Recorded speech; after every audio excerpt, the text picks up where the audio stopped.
सियासी मैदान की हर बड़ी खबर से आगाह रहने के लिए हमारे चैनल आज़ाद सियासत को सब्सक्राइब करें और बेल आइकन को प्रेस करें। बिस्मिल्लाहिर्रहमानिर्रहीम अस्सलाम वालेकुम। आजाद डिजिटल के प्लेटफॉर्म के साथ मैं हूं आपकी मेजबान अरीना मुजफ्फर और मेरे साथ मौजूद हैं सीनियर एनालिस्ट मुजम्मिल सोहरवर्दी साहब। सर कैसे हैं आप? बिल्कुल ठीक ठाक। आप सुनाए, कैसी तबीयत है आपकी? जी बिल्कुल ठीक अल्हम्दुलिल्लाह। सर लास्ट नाइट एक प्रोग्राम में ख्वाजा आसिफ ने कहा है कि वो खतरा है कि अगर चीफ जस्टिस ऑफ पाकिस्तान जब काजी फैजल साहब जाएंगे उसके बाद इलेक्शन ऑडिट होने का उनको खतरा नजर आ रहा है। तो अगर पीएमएलएन की जेन्युइन हुकूमत है तो उन्हें किस तरह का खदशा है? क्यों वो इतने डरे हुए सहमे हुए से हैं? क्या वजह है इस बात देखें, जब हम इलेक्शन ऑडिट की बात करते हैं तो वो इन फेवर ऑफ पीटीआई की बात करते हैं। जब ये की? बात की जाती है कि जी वो कोई इलेक्शन के रिजल्ट्स उलट देंगे तो वो जुडिशल फेवरेटिज्म के जरिए, जुडिशल सहूलतकारी के जरिए बात की जाती है। ऐसे इकदामात की बात की जाती है जो सुप्रीम कोर्ट या अदलिया के दायरे इख्तियार में नहीं है और अदलिया वो काम करती है। मसलन बहुत सारी जगहों पे हमने देखा इलेक्शन के दौरान भी कि जैसे पाकिस्तान में मफरूरों और इश्तिहारियों को इलेक्शन लड़ने की इजाजत नहीं है, आपको पहले कानून के सामने सरेंडर करना पड़ता है।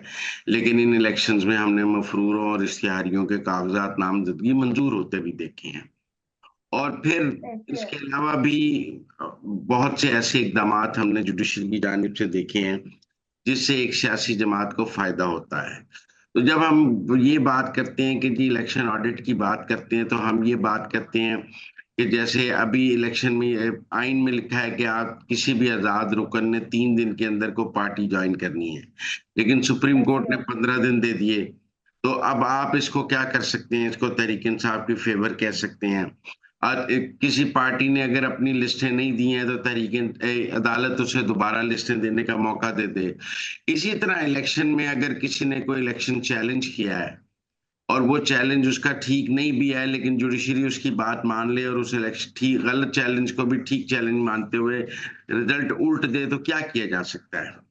इस तनाजुर में ये कहा जा रहा है कि एक सियासी जमात तहरीक इंसाफ की हिमायत में इलेक्शन ऑडिट जब किया जाएगा तो उससे इलेक्शन नताइज को बदला जाएगा, मौजूदा इलेक्शन को नल एंड वाइड करार देने की कोशिश की जाएगी और अपनी शराइत पे नया इलेक्शन कराने की कोशिश की जाएगी।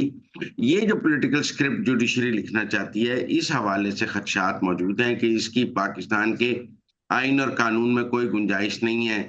जैसे कि अभी मखसूस नशिस्तों वाले फैसले में भी हम कह रहे हैं कि री राइटिंग ऑफ द कॉन्स्टिट्यूशन हुआ। 2-2.5 साल पहले 63A के फैसलों में भी री राइटिंग ऑफ द कॉन्स्टिट्यूशन हुआ। तो सुप्रीम कोर्ट अपनी किसी एक पसंदीदा सियासी जमात के हक में जब री राइटिंग ऑफ द कॉन्स्टिट्यूशन करती है, उससे खतरात पैदा होती हैं और आज हुक्मरान इत्तेहाद को ऐसे ही खतरात हैं अदलिया की जानिब से। ठीक हो गया सर। कल काफी न्यूज चैनल्स ने ये खबर भी नशर की है कि मौलाना फजलुर रहमान अमेंडमेंट के हक में जो है वो जाने वाले हैं, लेकिन बाद में जेयूआई के ही काफी मेंबरान ने इसकी तरदीद कर दी कि ऐसा कुछ नहीं है। आप बताएं कि एक तो ये जो अमेंडमेंट है वो एससी और सबमिट के पहले या बाद में टेबल होने जा रही है, और क्या मौलाना अब हुकूमत के साथ शामिल है इस अमेंडमेंट में, वोट देने जा रहे हैं वो इसके हक में? देखिए, मौलाना की ख्वाहिश है कि एससीओ के बात की जाए और मेरे ख्याल में मौलाना की ये ख्वाहिश पूरी की जा रही है कि एससीओ के बात की जाए। उनकी ये शर्त भी हुकूमत ने मान ली है। लेकिन मैं समझता हूँ कि हुकूमत और मौलाना के दरमियान कोई मुकम्मल किसी पैकेज पर इत्तेफाक मुमकिन नहीं है। ये आईनी तरमीम कुछ मुझे ऐसे होती नजर आ रही है कि इसकी कुछ शिक्कों पर मौलाना साथ होंगे, कुछ शिक्कों पर मौलाना साथ नहीं होंगे। कुछ सिखों के हक में मौलाना वोट डाल रहे होंगे, कुछ सिखों के खिलाफ मौलाना वोट डाल रहे होंगे।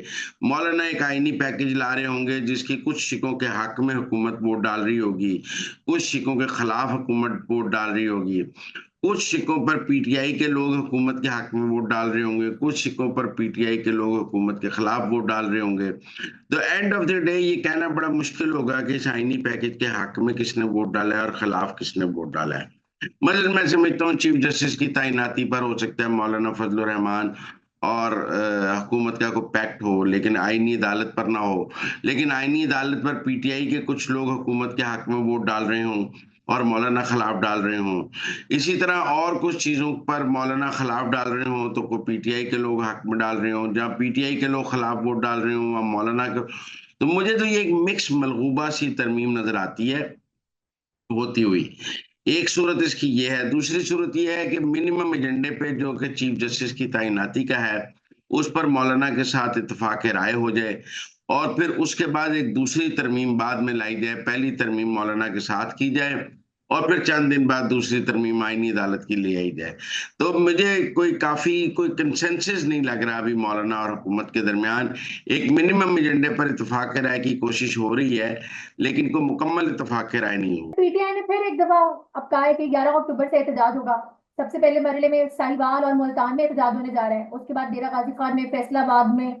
फिर साथ ही एक सर्कुलर भी जारी हुआ हुआ है बैरिस्टर गौहर की जानिब से कि कोई भी जो एमएनए या एमपी है वो इन एहतजाजों को रिकॉर्ड नहीं करेगा। तो आप बताएं आखिर इस एहतजाज का क्या एजेंडा होगा अब?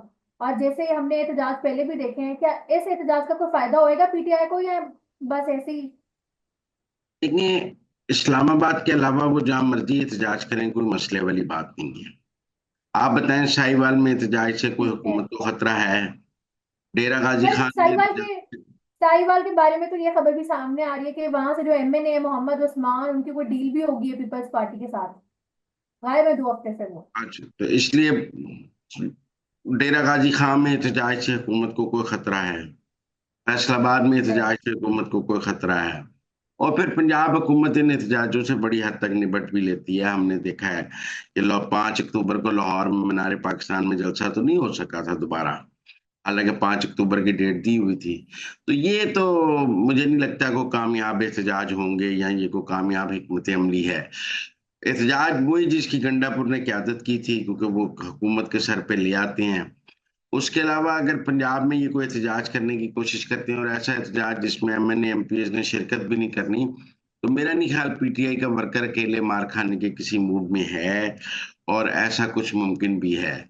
ये रस्मी से एहतजाज होंगे, आपको सोशल मीडिया पर जरूर नजर आएंगे, लेकिन ग्राउंड पर नजर नहीं आएंगे। देखिए, ये दो तरह के एहतजाज हैं, एक ग्राउंड पे होता है, एक सोशल मीडिया पे होता है।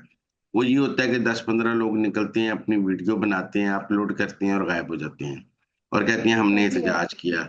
इंतजामिया भी ढूंढती रहती है कि ये शहर में कहाँ निकले थे, वो चाहे अपने घर के बाहर खड़े होकर वीडियो बना रहे हो। तो इसलिए सोशल मीडिया पे तो आपको ये एहतजाज नजर आ सकते हैं, पर मुझे नहीं लगता ग्राउंड पर को मुमकिन है। ठीक हो गया सर। बुशरा बीबी की अपील का आज केस लगने जा रहा है इस्लामाबाद हाई कोर्ट में। आपको उनकी रिहाई नजर आ रही है या नहीं, क्या कहेंगे इस बारे में? नहीं, मुझे अभी उनकी रिहाई नजर नहीं आ रही है। अभी उनकी रिहाई नजर नहीं, ठीक पीछे है। उनकी रिहाई का माहौल था, लेकिन अब मैं समझता हूँ कि जनरल फैज वाले एपिसोड के बाद बुशरा बीबी की रिहाई जरा मुमकिन है। अगर बेल हो भी गई तो किसी और केस में पकड़ी जाएंगी।